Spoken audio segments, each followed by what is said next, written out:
نون والقلم وما يسطرون ما أنت بنعمة ربك بمجنون وإن لك لأجرا غير ممنون وإنك لعلى خلق عظيم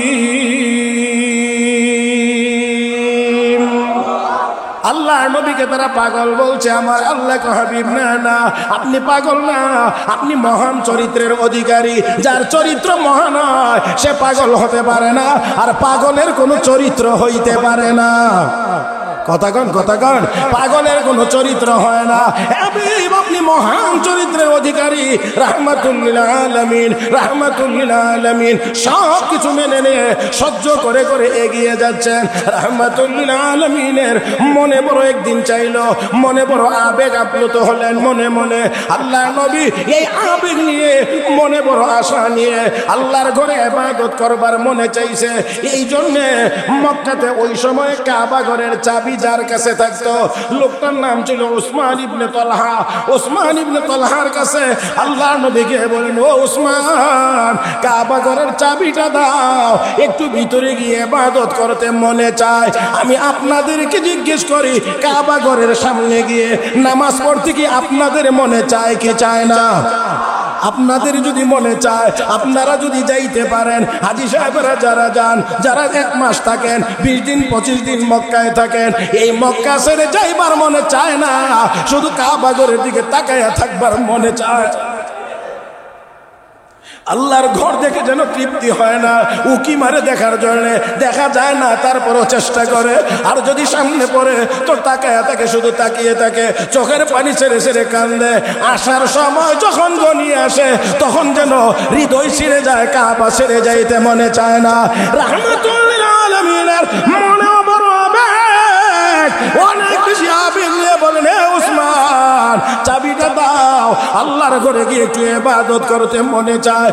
উসমান ইবনে তালহা আমার নবীকে বলেন, না না, চাবি দেওয়া যাবে না, আপনি আবার আল্লাহর ঘরের চাবি নেবেন, আল্লাহর ঘরের ভিতরে গিয়ে ইবাদত করবেন। মক্কায় গন্ডগোল লাগাইছেন, বাবা ছেলের মধ্যে মিল নাই, ভাই ভাই মিল নাই, মা মেয়ে মিল নাই, এমন পরিবেশ সৃষ্টি করেছেন, আওয়াজ করে ইমানের আওয়াজে জবাব দিবেন। আমার নবী গন্ডগোল লাগানোর জন্য দুনিয়াতে এসেছিলেন। গন্ডগোল লাগানোর জন্য এসেছিলেন। আল্লাহ রাব্বুল আলামিন আমার নবীকে বলেন, ওয়ামা আরসালনাকা ইল্লা রাহমাতাল লিল আলামিন। হে মুসলমান, আমার নবী হলেন গোটা জগৎবাসীর জন্য রহমত, গোটা জগৎবাসীর জন্য রহমত। ওরে মুসলমান, আমার নবীকে আল্লাহ সারা দুনিয়ার জন্য নবী বানাইছেন, সারা দুনিয়ার জন্য রহমত বানাইছেন। जहाँ तक है रबूबियत खुदा की, जहाँ तक है रबूबियत खुदा की, वहाँ तक है नबूवत मुस्तफा की। আমার আল্লাহ যতটুকু জায়গার জন্য রব, আমার আপনার নবী ততটুকু জায়গার জন্য রহমত। ওয়ামা قتلوه وما صلبوه ولكن شبه لهم وإن الذين اختلفوا فيه لفي شك منه ما لهم به من علم إلا اتباع الظن وما قتلوه يقينا بل رفعه الله إليه وكان الله عزيزا حكيما।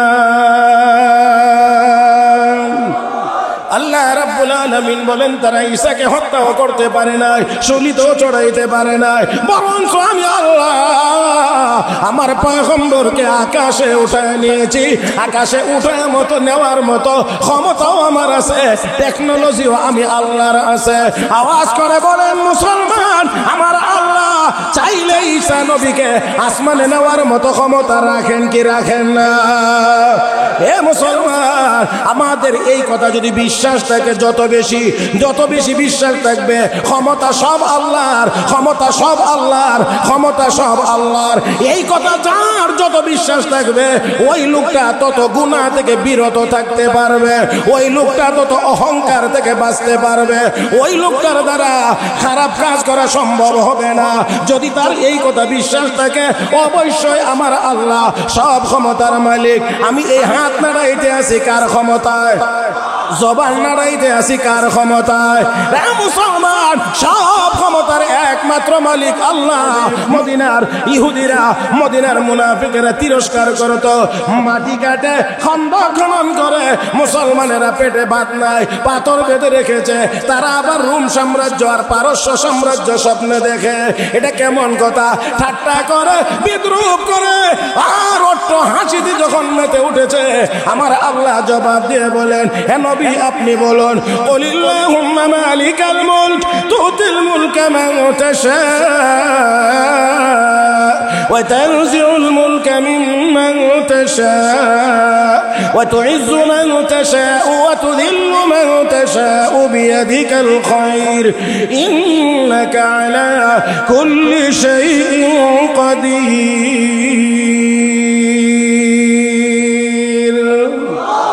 সব ক্ষমতার একমাত্র মালিকে, কাদের কুদরত দারি বরকামাল, কাদের কুদরত দারি বরকামাল, আনতা হাসবি আনতা রব্বি যুল জালাল। চিৎকার মেরে কোন সব ক্ষমতার একমাত্র মালিকে। আমার বন্ধুরা, এই বিশ্বাস যদি আমাদের থাকে, দুনিয়ার কোন কাফের বেঈমানের সামনে আমাদেরকে মাথা নত করা লাগবে না। কারণ ক্ষমতার মালিক ইন্ডিয়ার নরেন্দ্র মোদি না, ক্ষমতার মালিক চায়নার শি জিনপিং না, ক্ষমতার মালিক ইউরোপের কারো না, ক্ষমতার মালিক বুশেরও না, ক্ষমতার মালিক ট্রাম্পও না, ক্ষমতার মালিক রাশিয়ার প্রেসিডেন্ট ভ্লাদিমির পুতিনেরও না। সকল ক্ষমতার একমাত্র মালিক আল্লাহ। তাহলে আমরা যদি আল্লাহর গোলাম হয়ে যাইতে পারি, দুনিয়ার কাহারও সামনে আমাদেরকে মাথা নত করতে হবে না। لتجدن أشد الناس عداوة للذين آمنوا اليهود والذين أشركوا। আল্লাহ সবচেয়ে কঠোর, সবচেয়ে মারাত্মক দুশমন হলো ইহুদিরা, আর দ্বিতীয় নম্বরেই হলো পৌত্তলিকেরা। যে একেবারে সহজ ভাষায় বলি, একদিকে হলো মোদি আর একদিকে হলো নেতানিয়াহু। এই সোজা জিনিস, একদম সোজা। আল্লাহর কোরআন বলছে, আমি বলছি না। সবচেয়ে বড় শত্রু ইহুদি, দুই নাম্বার তারা। আমার ভাইয়েরা, বন্ধুরা, তাহলে আমাদেরকে চিনতে হবে শত্রু। এক কথায় যদি বলি, মুসলিমদের বন্ধু কেবল মুসলমানেরাই হতে পারে, আর কেউ বন্ধু হতে পারে না। আসুন বন্ধুরা, রাহমাতুল লিল আলামিন নবী মুহাম্মদুর রাসূলুল্লাহ সাল্লাল্লাহু আলাইহি ওয়াসাল্লাম সহ্যই করেছেন 13 বছর। 13 বছরের নির্যাতনের বিবরণ যদি দেওয়া লাগে প্রতি বছরের জন্য 5 মিনিট, তাহলে লাগবে 65 মিনিট। এত লম্বা সময় এখানে নাই। এই জন্য নির্যাতনের কোনো বিবরণ নয়, সোজা সামনের দিকে যাইতে চাই। এই 13টি বছরের ভিতরে শারীরিক নির্যাতন, মানসিক নির্যাতন, সব রকমের নির্যাতন নবীকে করা হয়েছে। শারীরিকভাবে আঘাত করা হয়েছে, রাস্তায় কাটা দেওয়া হয়েছে, পাথর নিক্ষেপ করা হয়েছে, নামাজের সাজদায় উটের ভুঁড়ি রেখে দেওয়া হয়েছে।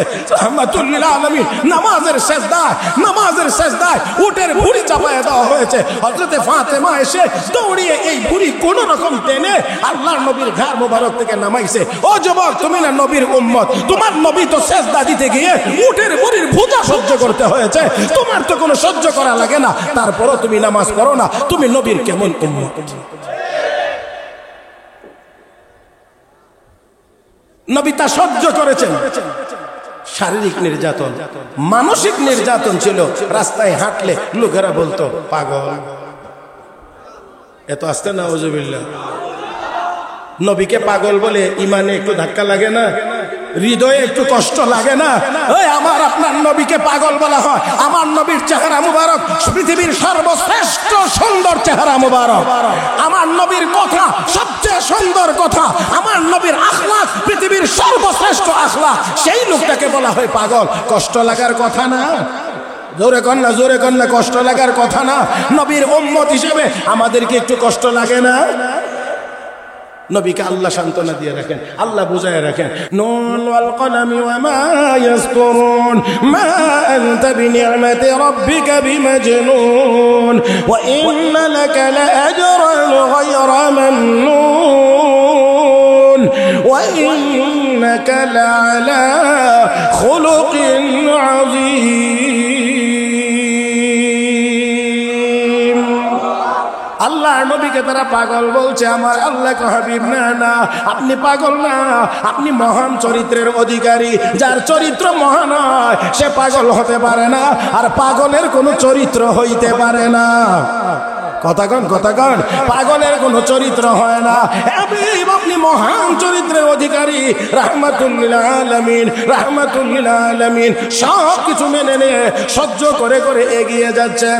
রাহমাতুল লিল আলামিনের মনে বড় একদিন চাইলো, মনে বড় আবেগ আপ্লুত হলেন মনে মনে।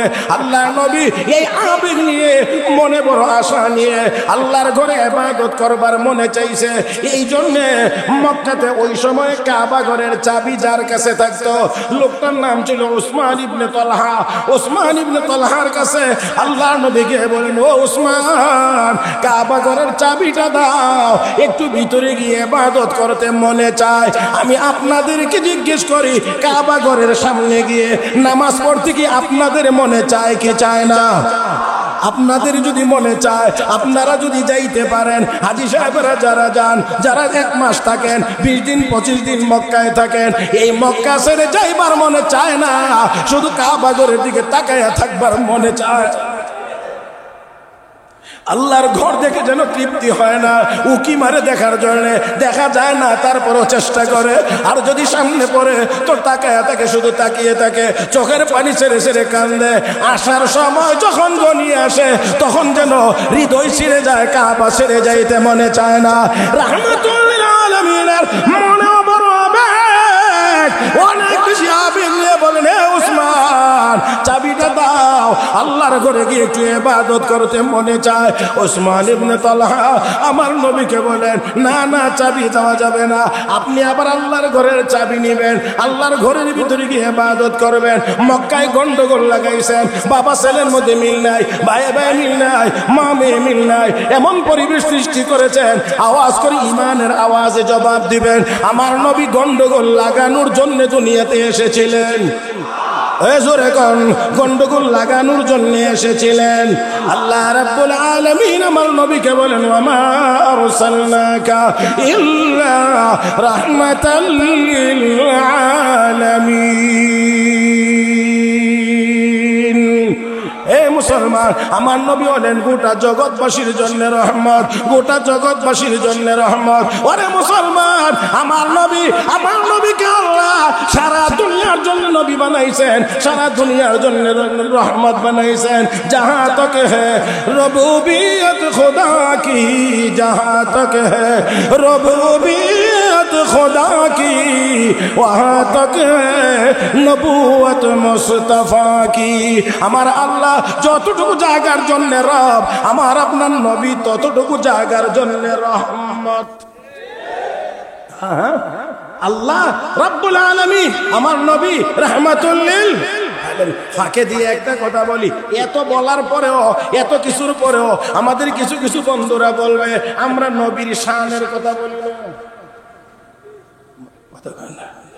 দুর্ভাগ্য আমাদের, এত বলার পরেও আমাদের কিছু বন্ধুরা বলবে দেওবন্দি মিয়াসাবরা নবীর শানের কথা বলে না। আমার ভাইরা, আর কেমনে বলতে পারি? আমি 1 ঘন্টার ওয়াজ 1 মিনিটে আপনাদেরকে শোনাইয়া দিতে চাই। থাকে শুধুমাত্র একটা কথা আসছে এই জন্যে, দুনিয়াতে 800 কোটি মানুষের মধ্যে ইমানদার যারা তারা শ্রেষ্ঠ, ইমানদারদের মধ্যে হক্কানি উলামায়ে কেরাম শ্রেষ্ঠ, হক্কানি উলামায়ে কেরামের মধ্যে 4 মাযহাবের ইমামগণ শ্রেষ্ঠ, 4 মাযহাবের ইমামগণের চাইতে সাহাবায়ে তাবিঈনগণ শ্রেষ্ঠ, তাবিঈনগণের চাইতে সাহাবায়ে কেরাম শ্রেষ্ঠ, সাহাবায়ে কেরামের মধ্যে ৩৫০০ শ্রেষ্ঠ, ৩৫০০-এর মধ্যে ১৪৫০ শ্রেষ্ঠ, ১৪৫০-র মধ্যে ৩১৩ জন শ্রেষ্ঠ, ৩১৩ জনের মধ্যে ১০ জন শ্রেষ্ঠ, 10 জনের মধ্যে 4 জন শ্রেষ্ঠ, 4 জনের মধ্যে একজন আবু বকর সিদ্দিক শ্রেষ্ঠ। সকল সাহাবীদের চাইতে সকল নবীগণ শ্রেষ্ঠ, সকল নবীগণদের মধ্যে ৩১৩ জন শ্রেষ্ঠ, ৩১৩ জনের মধ্যে উলুল আজমি মিনার রাসূল 5 জন বা 7 জন পয়গম্বর শ্রেষ্ঠ, 5, 7 বা 14 জন পয়গম্বরের মধ্যে আমার আপনার নবী মুহাম্মদুর রাসূলুল্লাহ তিনি হলেন সকলের শ্রেষ্ঠ।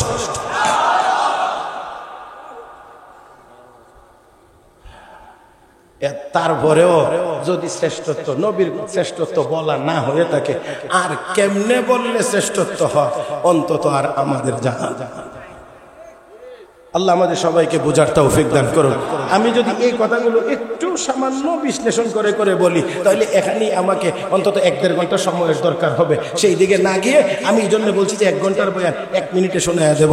মুহতারাম হাজরিন, আসুন, নবী সহ্য করে করেই গেছেন, কাবা ঘরে গিয়ে নামাজ পড়বেন, আর ব্যবহারটা হইল কি ব্যবহার? না, যাইতে দেওয়া হবে না, আপনাকে দেওয়া হবে না। আল্লাহর হাবিব রাহমাতুল্লিল আলামিন শুনলেন তার এই রুক্ষ ব্যবহার, দুর্ব্যবহার, তাও নবী সহ্য করে নিলেন। অত্যন্ত অত্যন্ত অত্যন্ত নম্রতা আর ভদ্রতার পরাকাষ্ঠা দেখিয়ে আমার নবী শুধু এতটুকু কথা বলেছিলেন, হে উসমান, ওই দিন তোমার কাছে কেমন লাগবে যেই দিন এই কাবা ঘরের চাবি আমি বিশ্ব নবীর হাতে তুমি দেখতে পাবে। ওই দিন তোমার কাছে কেমন লাগবে? চমকায়া উঠছে, চমকায়া তো উঠবেই, কারণ এই লোক তো জীবনে একটা মিথ্যা কথাও বলেন। এই জায়গাটাতে একটু আওয়াজ করতে হবে, এখানে আমার একটু কথা আছে, তবে সবার অনুমতি লাগবে। বলবো? কন্যা দেখি বলবো। চমকায়া তো উঠবে, কারণ এই লোক যেই কথা বলে সেই কথা বাস্তব। কারণ মিথ্যা কথা জীবনেও কোনোদিন বলেন। মিথ্যা কথা বলাটা খুব ভালো স্বভাব। জানি না আপনারা আমার উপর রাগ করবেন কিনা। মুরব্বীরা একটু রাখেন, মুরব্বীরা তো একটু কম রাগ করবেন, যুবকরা বেশি গিয়ে তো একটু রাগ করবেন। হ্যাঁ, মিথ্যা কথা বলার অভ্যাস আমাদের মধ্যে এখন খুব কম। অতীতে দেখেছি মিথ্যা কথা যত বেশি সুন্দর গুছায়া গাছায়া বেশি মানুষের সামনে সুন্দর করে উপস্থাপন করতে পেরেছে, সেই তত বড় চেয়ারের মালিক হতে পেরেছে। আমি বাকি কথা বলার আগে নবীর একখান হাদিস শোনাই, রাগ যাতে সরাসরি আমার উপরে না আয়ে। কারণ আগেই মোবাইলের মধ্যে কিনা ঢুকা অ্যান্টিভাইরাস, বুঝেন, যাতে করে কম্পিউটারের মধ্যে অ্যান্টিভাইরাস একটা কি থাকে, এটা থাকলে যাতে ভাইরাসে আক্রমণ করতে না পারে। আমিও আগে হাদিস শোনায়া একটু প্রোটেকশনের ব্যবস্থা আগে করে রাখি।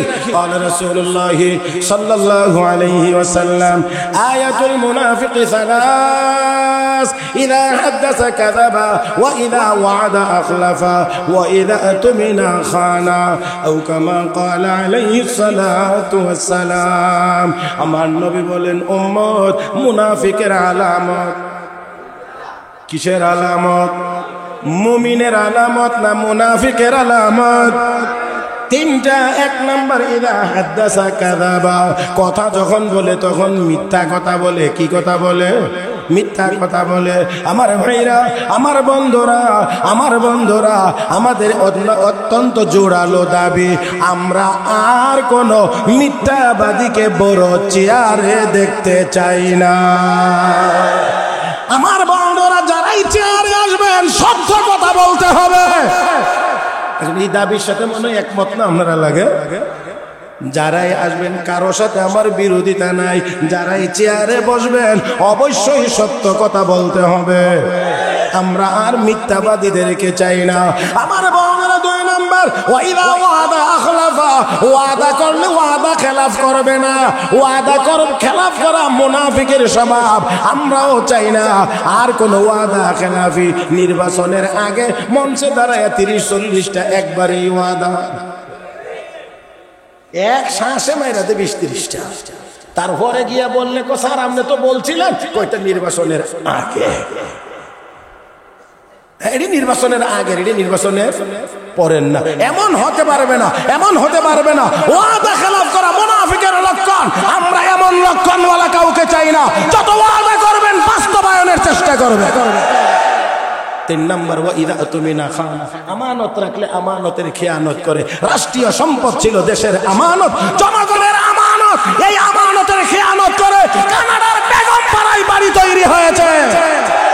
আমরা আর এইগুলো চাই না।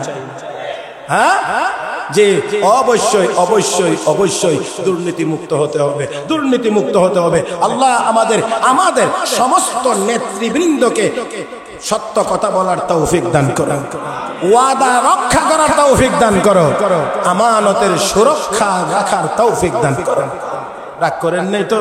হ্যাঁ, আমি বলছি সত্যবাদী হয়ে আসতে হবে, ওয়াদা খেলাফ করা যাবে না, আমানতের খেয়ানত করা যাবে না। এগুলো মুনাফিকের লক্ষণ। আল্লাহ আমাদেরকে হেফাজত করুন, বলি আমিন।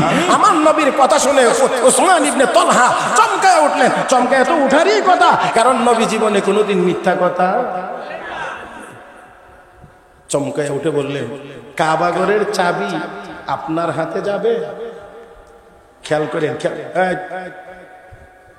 খেয়াল করেন, আল্লাহর ঘরের চাবি আপনার হাতে যাবে? নবী বললেন, অবশ্যই। আরেকটু ওসমান ইবনে তালহা বলে, তাহলে কি ওই দিন কুরাইশ বংশের লোকেরা তাহলে কি অপমানিত হবে? রাহমাতুল লিল আলামিন বললেন, আমার হাতে কাবা ঘরের চাবি গেলে কুরাইশ বংশের লোকেরা অপমানিত হবে কেন? তারা সবচেয়ে বেশি সম্মানী হবে। কথা এতটুকু পর্যন্তই শেষ, এতটুকু পর্যন্তই শেষ। বাকি কথাটাকে যদি আপনাদের ফিনিশিং দিতে হয়, কিছুক্ষণের জন্য আপনাদেরকে মদিনায় যেতে হবে। এই মদিনায় কিভাবে যাবেন? এখন নৌকায় উঠবেন না? আমাদের তো নৌকা দিয়েও মদিনায় যাওয়ার লোক আছে। হ্যাঁ, হৃদয়েতে কাবা নয়নে মদিনা, ছেড়ে দে নৌকা মাঝি যাব মদিনা। মদিনা যাব নৌকা দিয়ে।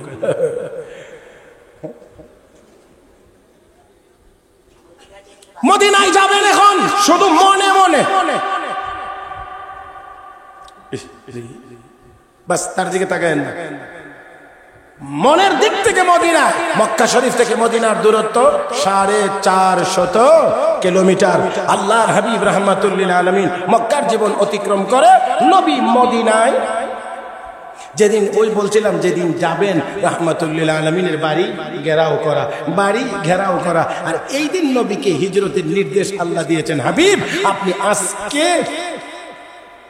বিশ্বনবী রাহমাতুল লিল আলামিন শুধু এক মুঠ বালি হাতে নিলেন, সূরা ইয়াসিন তেলাওয়াত করলেন, নিক্ষেপ করলেন। আল্লাহ কে হাবিব টেনশনের কোনো কারণ নাই, সব দিকে দাঁড়িয়ে থাকা সব কাফেরদের চোখে পৌঁছায়া দিলাম, এবার দরজা খুলে যাইতে পারেন। মারবে তো পরের কথা, এক নজর দেখবেও না আপনি কোন দিক দিয়ে গেছেন। মারবে তো পরে, দেখবেও না। নবী নিরাপদে চলে গেলেন, কাবা ঘরের সামনে গেলেন, গিয়ে নামাজ পড়লেন, দোয়া করলেন। নবী যান চোখের পানি ছেড়ে ছেড়ে কান্দেন আর ফিরে ফিরে তাকান। আল্লাহর হাবিবের চক্ষু বেয়ে পানি পড়ে আর বলে, রে মক্কা, তোমাকে ছেড়ে যাইতে আমার মনে চায় না, তবে তোমার অধিবাসীরা আমাকে থাকতে দিল না, সেজন্য আমাকে মক্কা ছেড়ে চলে যাইতে হচ্ছে। রাহমাতুল লিল আলামিন হযরত আবু বকর সিদ্দিক রাদিয়াল্লাহু তাআলা আনহুকে নিয়ে গেলেন। আমার ভাইরা, লম্বা কথা, 450 কিলোমিটারের ভিতরে যা যা ঘটেছে সবগুলো বলার জন্য আলাদা একদিন সময়ের দরকার হবে।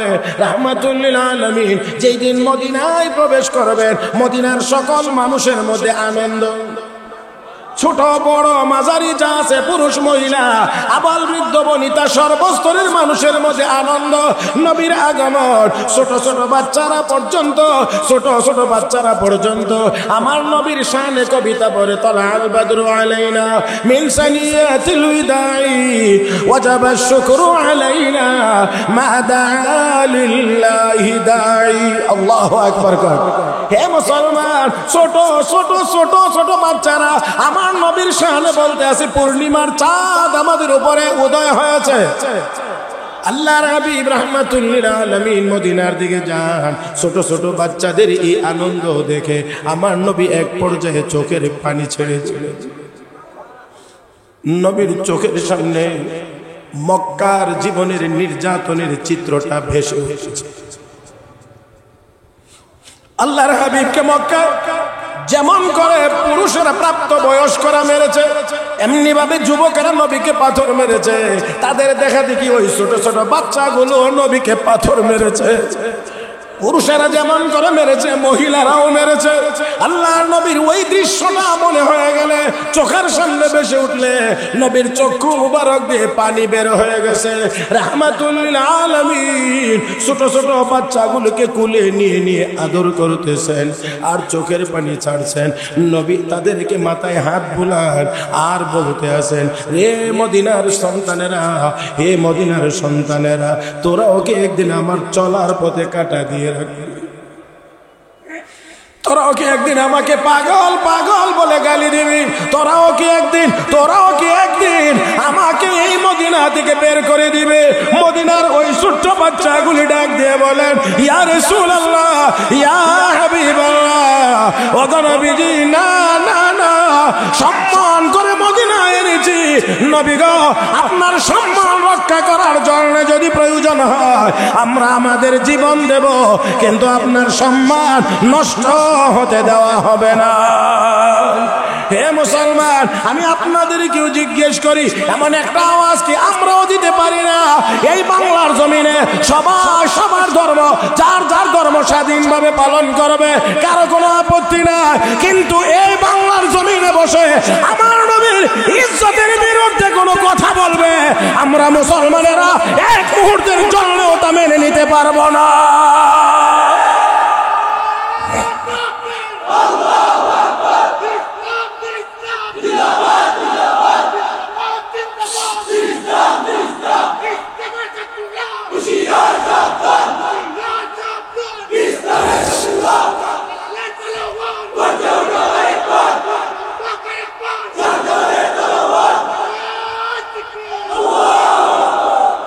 আল্লাহর হাবিব রাহমাতুল লিল আলামিন নবী মুহাম্মদুর রাসূলুল্লাহ সাল্লাল্লাহু আলাইহি ওয়াসাল্লাম তাদের উত্তর শুনে বড় খুশি হইলেন। যেমন করে তারা কথা দিয়েছিলেন তেমনি ভাবে তারা কথা রক্ষাও করেছেন। এই ভালোভাবে খেয়াল করেন, যেমন কথা দিয়েছেন তেমন ভাবে কথা রক্ষাও করেছেন। আমি লম্বা ঘটনা বলতে চাই না, বদরের যুদ্ধে মুআজ আর মুআউযিজ তার প্রমাণ রেখেছেন। আমার ভাইরা, আমার বন্ধুরা, যদি মুআজ আর মুআউযিজ নবীর সাথে জিহাদের ময়দানে যাওয়ার জন্য প্রস্তুত, কিন্তু বড় ভাই টিকে মাপে পড়ে, ছোট ভাই মাপে পড়ে না। ছোট ভাই মাপে পড়ে না। রাহমাতুল লিল আলামিন তাকে না করে দিলেন, তুমি যাইতে পারবে না। কেন যাইতে পারবো না? কারণ হলো তোমার বয়স কম, তুমি শক্তিও তোমার কম, এই জন্য যাইতে পারবে না। তোমার বড় ভাই তার বয়স বেশি, শক্তি বেশি, যাইতে পারবে।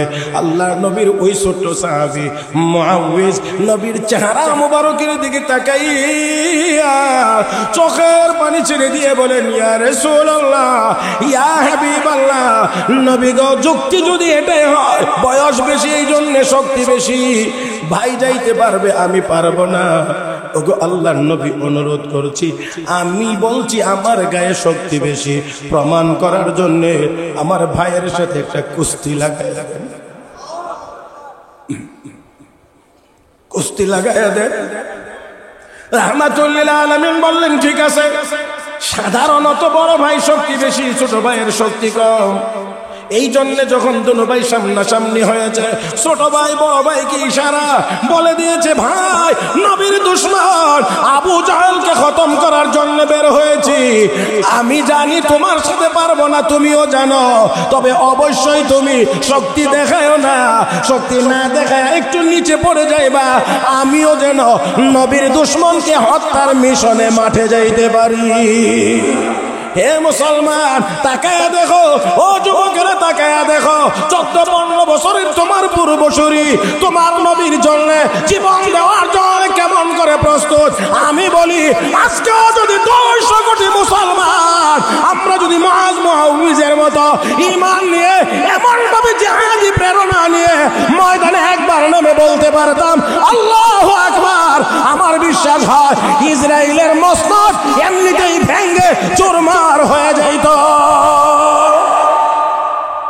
হে মুসলমান, এই জন্য আসুন মুআজ আর মুআউযের কাছ থেকে আমাদেরকে শিখতে হবে। জোরে কোন কষ্ট হইতেছে বেশি? চলবে আরো 15 মিনিট টাইম আমার হাতে আছে, চলবে 15 মিনিট চলবে। হ্যাঁ, আল্লাহ তুমি সবাইকে কবুল করো, আল্লাহ তুমি সবাইকে কবুল করো। এ যুবকেরা, দুনিয়াতে আসছি আর আসার সুযোগ নাই, দুনিয়া থেকে এখন যাওয়ার পালা। তোমার নবীর জন্য, কোরআনের জন্য, ইসলামের জন্য যদি প্রয়োজন হয় আবার বদর কায়েম হবে, আমরা মুআজ মুআউযের মতো ময়দানে নামব।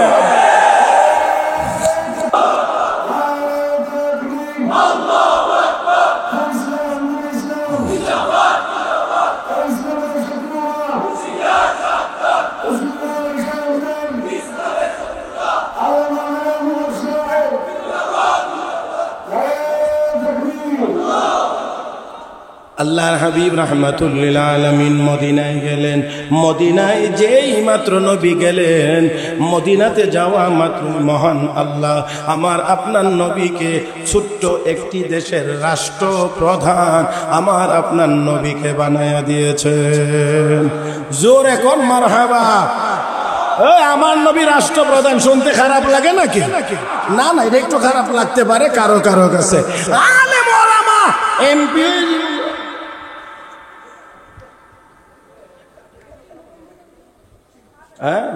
এটা মেনে নিতে অনেকের কষ্ট। এত দূর যাওয়ার দরকার নেই, এমপি তো পরে। আমরা যে একটা প্রাইভেট কার নিয়ে একটু দৌড়াই ওয়াজের ময়দানে, এটা ওয়াজের কারণেই দৌড়াইতে হয়। এইটুকুই দেখলি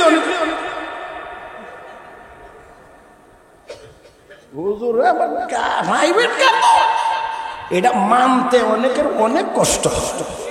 হ্যাঁ, কষ্ট হইলে আর কি করার আছে? কিছু করার নাই, কিছু করার নাই। আলেম ওলামারা সম্মানের সাথে ছিলেন, আছেন এবং থাকবেন। গাড়ি থাকলেও তারা সম্মানী, না থাকলেও সম্মানী। ওই জোরে কোন, আলেম ওলামারা ছিল, আছে, থাকবে। আল্লাহর ফজল করবে এইরকম হবে না। আলেম ওলামা কোনোদিন সীমান্ত এলাকায় গিয়ে কলা পাতার বিছানায় ঘুমাবে না।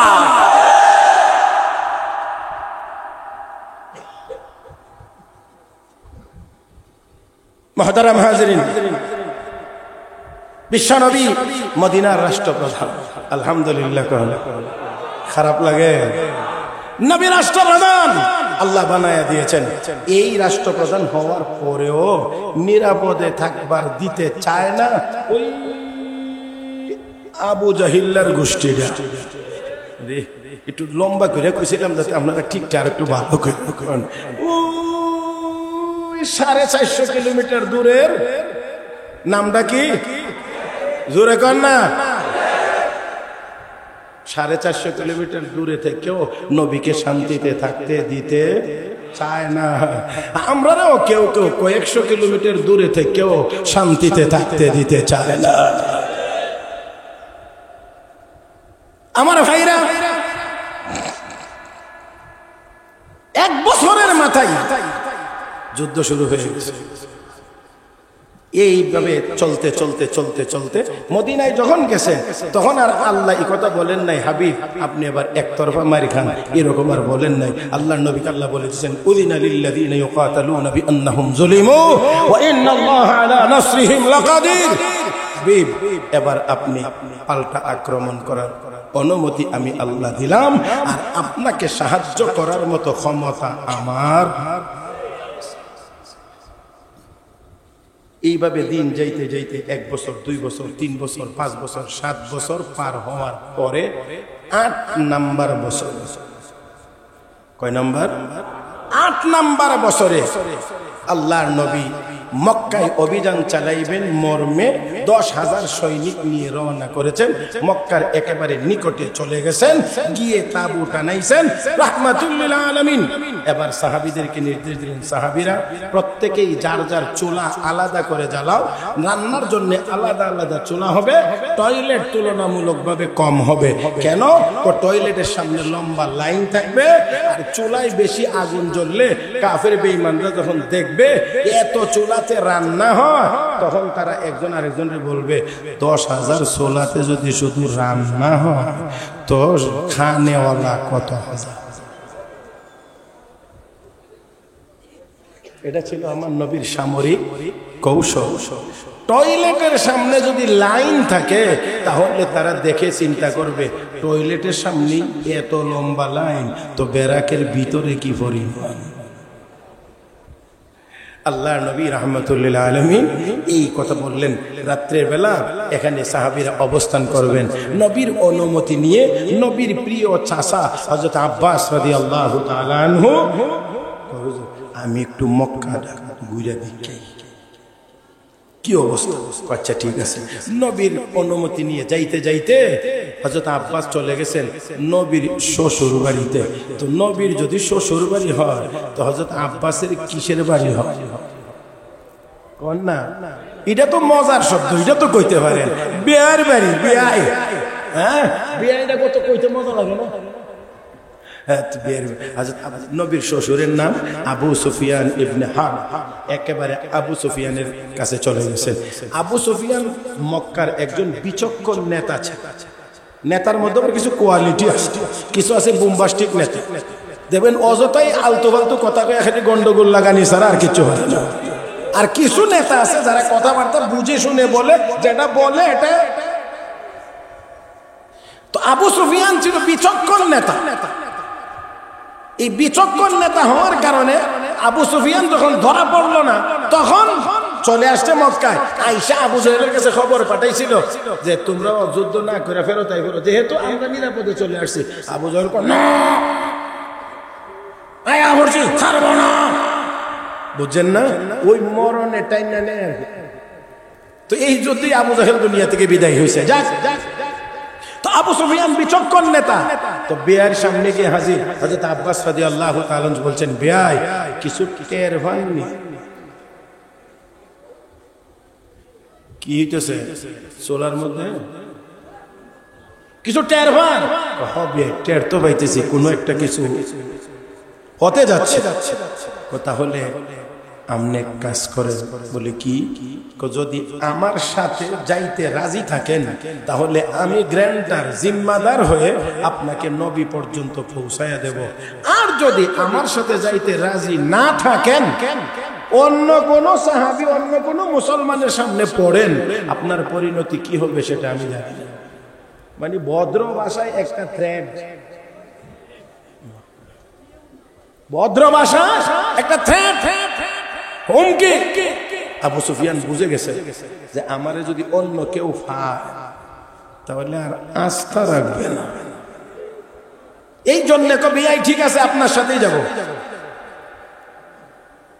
হযরত আব্বাস আবু সুফিয়ানকে নিয়ে রওনা করেছেন, নবীর কাছে যাবেন। নবীর কাছে যাইতে হলে তো মুসলিম সেনাবাহিনী তো এখানে আছে। এখন গিয়ে সর্বপ্রথম যার সাথে সাক্ষাৎ হইছে তিনি হযরত ওমর। খুব ঠান্ডা, কন না, একটু কন না। তবে গরম হইলেও আবার অন্যায়কারী না, এটা আবার মনে রাখতে হবে। গরম ঠিক, তবে হকের পক্ষে, বাতিলের বিপক্ষে। দেখে ওই একটু নড়ে চড়ে উঠলে ওটা কো মা যারে খুঁজি উনি দেখি আমাদের বাড়িতে। হযরত আব্বাস বুঝে গেছেন যে অবস্থা কি হতে যাচ্ছে, এই জন্য বিলম্ব না করেই সাথে সাথে বলেন, ওমর আমি জিম্মাদার হয়ে আনছি।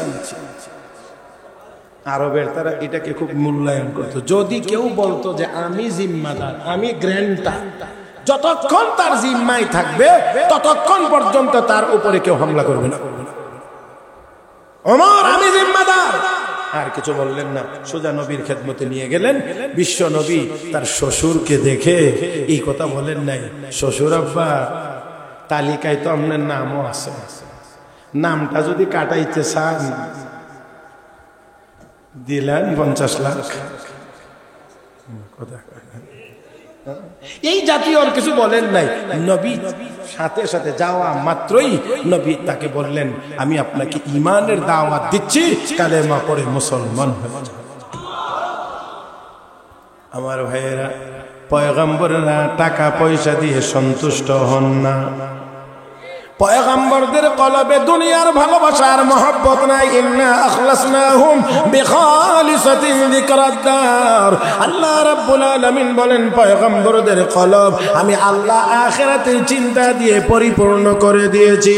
হে মুসলমান, আলেম ওলামা, হক্কানি ওলামায়ে কেরাম, পীর মাশায়েখ, বুজুর্গানে দ্বীনদের ভিতরেও আখিরাতের চিন্তা পরিপূর্ণ। এই জন্য অল্প বেতন পাওয়ার পরেও ওলামায়ে কেরাম চুরি করে।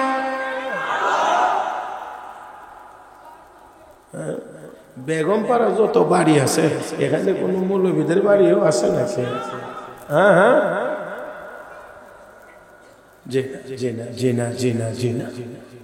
আল্লাহর রহমত, আল্লাহর ফজল করমে অল্প ইনকাম করলেও হালাল উপায়ে ইনকাম করার চেষ্টা করেন। এই জন্য আল্লাহ এটার উপরে বরকত দেন। উলামায়ে কেরাম আলহামদুলিল্লাহ যথেষ্ট ভালো এবং সম্মানের সাথেই চলতেছে। মুহতারাম হাজরিন, কথা অনেক লম্বা হয়ে গেছে, এই জন্য একেবারেই শর্ট করে জায়গায় নিয়ে আসতে চাই। তা হলো এই, রাহমাতুল লিল আলামিন কালেমার দাওয়াত দিলেন, উনিও সাথে সাথে কালেমা গ্রহণ করে মুসলমান হয়ে গেছেন। এই নেতার নেতৃত্বেই প্রতিরোধ গড়ে তোলার কথা, নেতাই গিয়ে কালেমা পড়ে মুসলমান। আমার আপনার নবী এক প্রকার বিনা যুদ্ধে মক্কায় প্রবেশ করলেন, বিজয়ী হয়ে গেলেন। বিজয়ের মালা আল্লাহ রাব্বুল আলামিন নবীর গলায় পরায়া দিলেন। আল্লাহু আকবার। যেই নবী 13টি বছর মক্কায় নির্যাতিত ছিলেন, সেই মক্কায় নবী বিজয়ী হয়ে গেলেন। নির্যাতনের কথা তো তাদের স্মরণ আছে।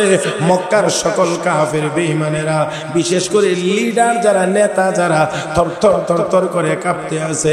না জানি আজকে ব্যবহার কেমন হয়। আল্লাহ নবী রাহমাতুল লিল আলামিন তাদের ব্যাপারে ঘোষণা দিলেন, না তোমাদের ব্যাপারে আমার কোনো অভিযোগ নাই। লা তাসরিবা আলাইকুমুল ইয়াউম ইয়াগফিরুল্লাহু লাকুম। আল্লাহ তোমাদেরকে ক্ষমা করে দেন, তোমাদের বিরুদ্ধে আমার কোনো অভিযোগ নাই।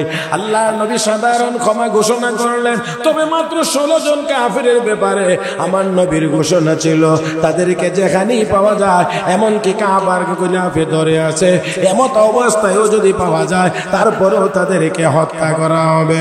আল্লাহ নবী ইসলামের বিরুদ্ধে যারা চরমভাবে বেয়াদবি করেছিল, আল্লাহ নবী তাদের ব্যাপারে বলেছেন তাদের ক্ষমা নাই। এছাড়া যত মানুষ আছে সবাইকে নবী সাধারণ ক্ষমা ঘোষণা করলেন। আল্লাহ নবী রাহমাতুল লিল আলামিন সব কাজ শেষ করলেন। আমি সিরিয়াসলি বলছি না, একটু ঘুরাইয়া বলতে চাই। আল্লাহ নবী সব কাজ শেষ করে ফেললেন। এবার নবী গেলেন কাবা শরীফের সামনে। কাবা ঘরের ভিতরে, বাইতুল্লাহর ভিতরে আমার নবী প্রবেশ করবেন। চাবি তো নাই, চাবি তখনও সেই ওসমান ইবনে তলহার হাতেই আছে। এখন কি মনে আছে আপনাদের আগের কথা? সেই ওসমান ইবনে তলহা আগে ছিল নবী, আগে নবী ছিলেন মক্কায়, এখন নবী আছেন মদিনায়। সেই মদিনা থেকে নবী মক্কায় এসেছেন। এখন চাবি ওসমান ইবনে তলহার কাছে। রাহমাতুল লিল আলামিন এখন বললেন, ওসমান চাবি দাও, দেয় না। আবার বললেন চাবি দাও, দেয় না। তাফসীরের এক বর্ণনা, ওসমান চাঁদের উপরে, কাবার চাঁদের উপরে উঠে গেছে। হযরতে আলী ডাক দিয়ে কহে, তুই আইবে না আমি আমু? আল্লাহ নবী বললেন, হে ওসমান চাবি দাও। তৃতীয়বার বলার পরে রাহমাতুল লিল আলামিনের কাছে এসে ওসমান চাবি দেন, আর বলতে আছেন, এই নেন আল্লাহর ঘরের চাবি, আপনার কাছে আমানত হিসেবে রাখলাম। আল্লাহ নবী চাবি নিলেন, তালা খুললেন, দরজা খুললেন, ভিতরে গেলেন। তখনও 360 জন। কি 360 জন। আল্লাহ নবী নিজের হাতে মোবারকে লাঠি নিলেন, আয়াতে কারিমা তিলাওয়াত করেন, জাআল হক ওয়া যাকাল বাতিল ইন্নাল বাতিলা কানা যাহুকা। রাহমাতুল লিল আলামিন আয়াত তিলাওয়াত করেন, আর একটা একটা করে ভাঙেন, সবগুলো ভাঙা শেষ। এই একটা ছিল উঁচা, লাঠি দিয়ে লাগ পাওয়া যায় না। নবী সাহাবীকে বললেন, সাহাবী রে আমার ঘাড়ের উপরে উঠ, তারপরে ওইটা তুই ভাঙ। সাহাবী কো, নবী গো আমি আপনার গর্দানের উপরে উঠবো, বেয়াদবি হবে, আপনি উঠেন আমার গর্দানে, এটা ভাঙেন। আল্লাহ নবী বললেন, সাহাবী আমাকে কি অন্যান্য 10 জন মানুষের মতো এমনই তোমার মনে হয়? আমি নবী, আমার উপরে ওহী নাযিল হয়, আমি যদি তোমার কাঁধের উপরে উঠি, আমি যদি তোমার কাঁধের উপরে উঠি, আর যদি ওহী নাযিল শুরু হয়ে যায়, হাড্ডি গুড্ডি ঠিক থাকবে না। আল্লাহর নবী নির্দেশ দিলেন, উঠলেন, ভাঙলেন, সম্পূর্ণ কাবা ঘর আল্লাহর ঘর পবিত্র করলেন। অতঃপর আল্লাহর নবী আল্লাহর দরবারে নামাজ আদায় শুরু করলেন। চোখের পানি ছেড়ে নবী কাঁদলেন, দোয়া করলেন, মুনাজাত করলেন। চোখের পানিতে নবীর চেহারা মুবারক ভিজেছে, নবীর মুখ ভিজেছে। আল্লাহর দরবারে নবী কাঁদলেন, মন ভরে ইবাদত করে। যখন কাবা ঘর থেকে বের হয়ে আসলেন, এখন দরজা লক করলেন, তালা মারলেন। এখন চাবি কার কাছে দিবেন? হযরত আব্বাস রাদিয়াল্লাহু তাআলা আনহু বলেন, ইয়া রাসূলুল্লাহ, ইয়া হাবিবাল্লাহ, ওগো নবীজি এই কাবা ঘরের চাবিটা এখন থেকে আমার হাতে দেন, এই খেদমত এখন থেকে আমি করব। হযরত আলী রাদিয়াল্লাহু তাআলা আনহু বলেন, ইয়া রাসূলুল্লাহ, কাবা ঘরের চাবি আমার হাতে দেন, এখন থেকে আমি এই খেদমত করব। 2 জন প্রার্থী। অপরদিকে উসমান ইবনে তালহা তখনও এখানে দাঁড়িয়ে আছে। সে তো আগেই চাবি দেওয়ার সময় বলেছে আমানত রাখলাম, সে তো আগে থেকেই আছে। কয়জন? রানিং প্রার্থী 1 জন, আরো আছে 2 জন, তবে 1 জন এখনো অমুসলিম, 2 জন মুসলমান। আল্লাহর হাবিব রাহমাতুল লিল আলামিন একটি উপস্থিত সামান্য সংকটে পড়লেন। কার কাছে চাবি দেব? এইদিকে চাচা আব্বাস, এইদিকে আলী, ওইদিকে উসমান ইবনে তালহা। আল্লাহর নবী যখন এই সামান্য সংকটের সম্মুখীন, একটু ঝামেলা, চাবিটা কার কাছে দিবেন? এমন সময়ে মহান আল্লাহ পবিত্র কোরআনে আমার তিলাওয়াতকৃত সূরা নিসার 58 নম্বর আয়াত নাযিল করেছেন। আল্লাহ রাব্বুল আলামিন বলেন, ইন্নাল্লাহা ইয়া'মুরুকুম আন তু'আদ্দুল আমানাতি ইলা আহলিহা। আল্লাহ নির্দেশ দিচ্ছেন আমানত সমূহকে তার হকদারের কাছে পৌঁছায় দেওয়ার জন্য। আয়াত নাযিল হয়ে গেলে রাহমাতুল লিল আলামিন এই চাবিটা পুনরায় সেই উসমান ইবনে তালহার হাতে হস্তান্তর করলেন। আর একটু জোরে কন। উসমান ইবনে তালহা চাবি পাইয়া রওনা। কিছু দূর যাওয়ার পরে নবী আবার ডাকলেন, উসমান। আবার ফিরে এসেছেন। উসমান, মনে আছে কি তোমার, আমি একদিন তোমার কাছে চাবি চাইছিলাম, আল্লাহর ঘরে গিয়ে আমি একটু ইবাদত করব। এ উসমান, ওই দিন চাবি দাও নাই, আমার সাথে দুর্ব্যবহার করেছিলে। আর আমি ওই দিন বলেছিলাম, উসমান ওই দিন কেমন লাগবে যেদিন আমার কাছে চাবি আসবে, আর আমি যাকে ইচ্ছা করি তার হাতে চাবি অর্পণ করব। ও উসমান, আমার ওই দিনের কথা কি বাস্তবায়িত হয়েছে? উসমান জবাব দিয়ে বলেন, হ্যাঁ, এই কথা বাস্তবায়িত হয়েছে, সত্য প্রমাণিত হয়েছে। আল্লাহ নবী বললেন, উসমান রে, দেখো তাকায়া, আমার চাচাও চাবি নিতে চায়, আমার ভাই, আমার মেয়ের জামাই আলী, সেও চাবি নিতে চায়, কিন্তু আল্লাহ কোরআনে আয়াত নাযিল করে জানায়া দিলেন চাবিটা তোমার কাছে দেওয়ার জন্য। এরে ওসমান, শুধু চাবি দিলাম না, আমি নবী ঘোষণা দিলাম, কিয়ামত পর্যন্ত তুমি এবং তোমার বংশের লোকের হাতে এই কাবা ঘরের চাবি থাকবে। আর কোন জালেম ছাড়া তোমার কাছ থেকে কেড়ে নেবে না। দারুল উলুম দেওবন্দ মাদ্রাসার সুদীর্ঘ 56 বছরের প্রিন্সিপাল আল্লামা কারি তৈয়ব সাহেব রাহমাতুল্লাহি আলাইহি লিখেন, এই 1300 বছরের ভিতরে সৌদি আরবে অন্তত 20টি বিপ্লব সংগঠিত হয়েছে, কিন্তু এখনো পর্যন্ত ওই উসমান ইবনে তালহার বংশের লোকের হাতে কাবা ঘরের চাবি আছে। আল্লাহ হাবিব রাহমাতুল্লিল আলামিন চাবি দিয়ে বললেন না, কিয়ামত পর্যন্ত কোরআনে আয়াত নাযিল হয়েছে, যেহেতু কোরআনের আয়াত কিয়ামত পর্যন্ত কার্যকরী, চাবিটাও তোমার হাতে কিয়ামত পর্যন্ত থাকবে, তোমার বংশের লোকের হাতে থাকবে। ওসমান ইবনে তালহা আর দেরি করেন নাই, বুঝতে পেরেছেন, চোখের পানি ছেড়ে দিয়ে কান্দেন আর বলেন, নবী গো, আমাকে দয়া করে কালেমা পড়াইয়া মুসলমান বানায়া দে। মুসলমান হয়ে গেলেন, কালেমা পড়লেন। এবার তিনি বড় সুন্দর কথা বলছেন, ডেকে বলেন, ইয়া রাসূলুল্লাহ, ইয়া হাবিবাল্লাহ, একটি বিশেষ কথা বলতে চাই। বলি কি কথা? ওগো নবী, ওই দিন যে আপনি বলেছিলেন আপনার কাছে চাবি যাবে, কাবা ঘরের চাবি আপনার হাতে যাবে, ওই দিনেই আমার ভিতরে, আমার হৃদয়ে শতভাগ বিশ্বাস হয়ে গিয়েছিল আপনি কোনোদিন মিথ্যা কথা বলেন না, অবশ্যই চাবি আপনার হাতে যাবে। তাই মনে চাইছিল আগে কালেমা পড়ে মুসলমান হয়ে যায়, কিন্তু হতে পারি নাই। আমার বংশের লোকদের কারণে মুসলমান হওয়ার কথাটা বললে তারা আমাকে হুমকি দামকি দিত, এই জন্য কালেমা পড়তে পারি নাই। আল্লাহ সুযোগ করে দিয়েছেন, আজকে আমি কালেমা পড়ে মুসলমান হয়ে গেলাম। আমার ভাইরা বন্ধুরা, আল্লাহ রাব্বুল আলামিন আয়াতে বলেন, ইন্নাল্লাহা ইয়ামুরুকুম আন তুআদ্দুল আমানাতি ইলা আহলিহা। আল্লাহ নির্দেশ দিয়ে বলেন, আমানত সমূহকে তার পাওনাদার, তার হকদারের কাছে পৌঁছিয়ে দাও। ও ভাই, আমানত অনেক অনেক অনেক রকমের, এজন্য আল্লাহ আমানতকে বহু বচন ব্যবহার করেছেন, আমানাত বলেছেন। যত রকমের আমানত, কথার আমানত, কাজের আমানত, টাকার আমানত, কোনো আমানতেই নষ্ট করা যাবে না, হকদারের কাছে ফিরিয়ে দিতে হবে। ও মুসলমান, ও মুসলমান, সাথে মনে রাখতে হবে, আল্লামা মুফতি শফি রহমতুল্লাহি আলাইহি তাফসীরে মারিফুল কোরআনেও লিখেছেন, ভোটও একটি আমানত। ভোট এটাও আমানত, বুঝে শুনে দিবেন, ওই আগের হাদিসের সাথে মিলাইয়া দিবেন। বুঝেন নাই মনে হয়? হ্যাঁ, ওই যে হাদিসের কথা বলছিলাম, হাদিসের সাথে মিলাইয়া দিয়েন। আমার বন্ধুরা, যারা সত্য বলবে তাদেরকে দেব, যারা ওয়াদা রক্ষা করবে তাদেরকে দেব, যারা আমানতের খেয়ানত করবে না এমন লোক দেখে ভোট দেব। জোরে কান, আল্লাহ তৌফিক দান করুন। আমার ভাইয়েরা, আল্লাহ রাব্বুল আলামিন বলেন, আমানতকে তার হকদারের কাছে পৌঁছিয়ে দাও। একটু কথা আপনাদের সামনে তুলে ধরতে চাই শেষ পর্যায়ে। এই যে হাত, পা, চক্ষু, অঙ্গ প্রত্যঙ্গ, এইগুলো আল্লাহর পক্ষ থেকে আমার আপনার কাছে আমানত।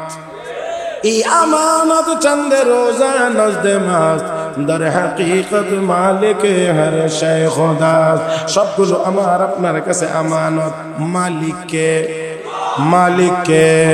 হে মুসলমান, আমানতের জিনিস ব্যবহার করা যায় না, তবে ব্যবহার করা যায় মালিক যতটুকু অনুমতি দেন ততটুকু। তাহলে এই অঙ্গ প্রত্যঙ্গ কোন গুনাহের কাছে ব্যবহার করা যাবে? জোরে আওয়াজ করে বলেন, গুনার কাছে ব্যবহার করা যাবে না? না। তাহলে এই অঙ্গ প্রত্যঙ্গ দিয়ে আমরা আল্লাহর গোলামি করব, আল্লাহর ইবাদত করব, বিশ্ব নবীর সুন্নাত মোতাবেক আমার আপনার এই দেহটাকে সাজাইব। আমার ভাইয়েরা, এমন করে যদি আমরা নিজেদেরকে তৈরি করতে পারি, তাহলে দুনিয়াও আমাদের, আখিরাতও আমাদের। জোরে জোরে জোরে, দুনিয়াও আমাদের, আখিরাতও আমাদের। আমার বন্ধুরা, আমরা মুসলমান। বেশি টাকার ভিতরে শান্তি আর আরাম নাই, ইবাদতের ভিতরে শান্তি আর আরাম। তাহলে এই শান্তি, মসজিদে গিয়ে যেই শান্তি আমরা পাই, যেই শান্তি ইমানদার নামাজিরা পায়, এটা হোয়াইট হাউসের ভিতরে। জোরে কর। তাই আর আলোচনা লম্বা করতে চাই না, শেষ কথাটা বলে দিচ্ছি। তা হলো এই, এক লোক তার ড্রাইভারকে নিয়ে রাস্তায় রওনা করেছে, চলছে, কোথাও যাবে। প্রতিমধ্যে আজান শুরু হয়ে গেলে ড্রাইভার বলছে, স্যার গাড়িটা একটু ব্রেক করি, নামাজটা পড়ে আসি। ঠিক আছে, ব্রেক করো।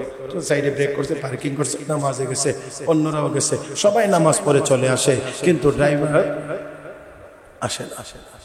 বিরক্ত হয়ে এক পর্যায়ে গিয়ে দরজার সামনে দাঁড়ায়, কই আব্দুর রহমান, বের হোস না কেন? আব্দুর রহমান অত্যন্ত মুলায়েম কণ্ঠে, অত্যন্ত নম্র কণ্ঠে ডাক দিয়ে বলেন, স্যার আমাকে মসজিদ থেকে বের হইতে দেওয়া হচ্ছে না, আমাকে মসজিদ থেকে বের হইতে দেওয়া হচ্ছে না। রাগ করে উনি বলছেন, কে তোরে দিল না, দিচ্ছে না, একজন মানুষও দেখা যায় না। ড্রাইভার চোখের পানি ছেড়ে দিয়ে বলেন, স্যার যেই আল্লাহ আপনাকে মসজিদে ঢুকতে দেন না, সেই আল্লাহ আমাকে মসজিদ থেকে বাহির হইতে দেন।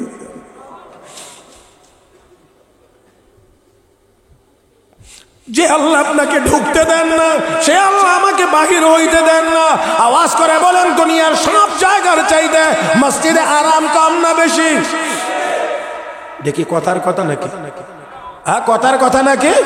আমার ভাইয়েরা, দুনিয়ার সব জায়গার চাইতে মসজিদে শান্তি, মসজিদে আরাম বেশি। আমার ভাইয়েরা, তাহলে মসজিদ ভিত্তিক জীবন যদি হয়, তাহলে ওই জীবনের ভিতরে হবে শান্তি এবং আরাম বেশি। আমার আপনার এই দেহ, আমার আপনার এই অঙ্গ প্রত্যঙ্গ সবকিছু আল্লাহর দেওয়া আমানত। এই আমানতকে রক্ষা করতে হবে, গুনার কাছ থেকে অবশ্যই বাঁচাইতে হবে, বাঁচতে হবে, আর নেক আমল করতে হবে, তাহলে এই আমানতের সুরক্ষা। পরের অংশের আলোচনায় গেলে আজকের সময়ের ভিতরে আর কোলানো যাবে না, এই জন্য আর গেলাম না। এতটুকু কথাই আমাদের আজকে হবে, সব আমানত, সন্তানাদি আমানত, আমার অঙ্গ প্রত্যঙ্গ আমানত, সম্পদ আমার আমানত, চেয়ার আমার আমানত, সব আমানত। এই আমানত গুলোকে রক্ষা করতে হবে, কোনোভাবেই খিয়ানত করা যাবে। আল্লাহ আমাদের সবাইকে সব রকমের গুনার কাছ থেকে বিরত থেকে সবগুলো নেক আমল সঠিকভাবে করার মাধ্যমে পরিপূর্ণ ইমানদার হয়ে দুনিয়াতে শান্তির জীবন, পরকালে জান্নাতি জীবন অর্জন করার তৌফিক আল্লাহ আমাদের সবাইকে দান করুন। সবাই বলি আমিন ইয়া রাব্বাল আলামিন। সুবহানাকাল্লাহুম্মা ওয়া বিহামদিক আশহাদু আল লা ইলাহা ইল্লা আনতা আস্তাগফিরুকা ওয়া আতুবু ইলাইক ওয়া আখিরু দাওয়ানা আনিল হামদুলিল্লাহি রাব্বিল আলামিন।